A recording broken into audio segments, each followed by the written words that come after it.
I was in the passenger seat with a girl in my lap, and three of my friends were in the back, when another Jeep came through a red light and just, I woke up. 2 days later, I started freaking out. The doctor came over and he said, "John, we had to amputate your leg 4 inches above your right knee."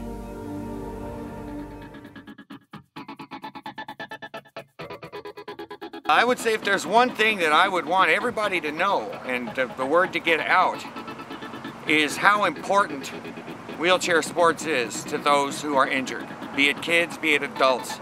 Sports in general have just completely changed my life. For once, I know what it feels like to be part of a team. I'm on the junior varsity team, and I kind of just got into tennis because I really like sports, and just because I was sick, I didn't think that I should just give up on that. I got injured in '99, and immediately I started playing wheelchair sports, and doing it right away was the best thing that ever could have happened to me. And once you have an amputation or some type of a disability, as people like to call it, they mark you as like you're no good anymore. Look at this. You got kids missing an arm, people missing a leg. It doesn't matter what you're missing here. At school and stuff and other public places, everybody's asking or staring at you, what happened to your arm? But here, we're just like each other, so it feels really nice. One of our major problems here is there's no funding for these kids, and they have to do it on their own.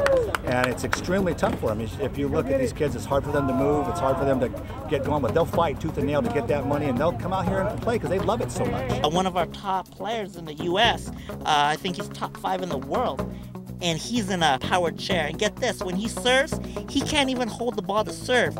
He carries it on the tip of his shoe, and he has to kick it up and hit it. The really great thing about wheelchair tennis is that you can play with anyone. You can go out with your able-bodied friend. Nothing has ever felt better in wheelchair sports than laying the biggest hit on somebody and watching them just do a front flip. You get to hit people, so that's kind of ideal for kids. A sports wheelchair for just about any kind of sport you're looking for will run you somewhere in the area of $2,000, give or take a couple hundred.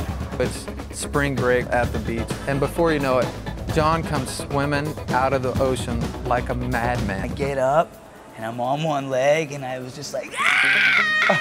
And says, "Shark!" Oh my God, a shark! A shark! Ah, my leg, ah, it's gone! You should have seen every kid's eyes there at that point. There wasn't one of them that wasn't screaming or crying or running to their parents. When I got hurt, I didn't have any medical insurance. At 22, we're invincible. Who needs medical insurance, right? I spend my days on the phone with insurance companies begging them, which you shouldn't have to beg, to pay something that they're responsible to pay for. The state had to step in and buy me a leg. And guess what? The state didn't care that I was 22 years old, that I was an athlete, that I wanted to run again, that I wanted to be a Paralympian. All they cared about, this is what you're gonna get, this 15-pound dinosaur, and you can take it or leave it. Just because you've been disabled doesn't mean you necessarily are disabled. You just have different, I like to say, challenges, and it's just a matter of finding a way around those challenges and doing what you love to do. It just exploded off the line, and that's when I actually felt I felt the leg go a little bit.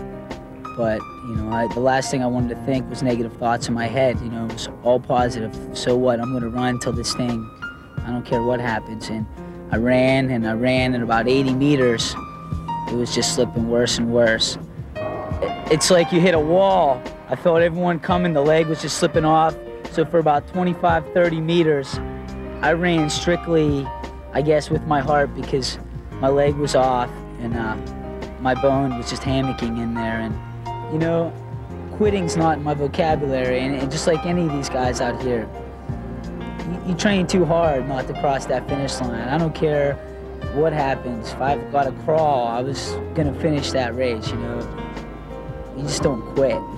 Just hope I send a positive message to everybody out there watching with disabilities and without disabilities. Just the whole idea of the Paralympics and how hard athletes train right now for this. And it's going to take a lot more than someone to lose a leg to stop people from crossing the finish line. You know, you just don't give up.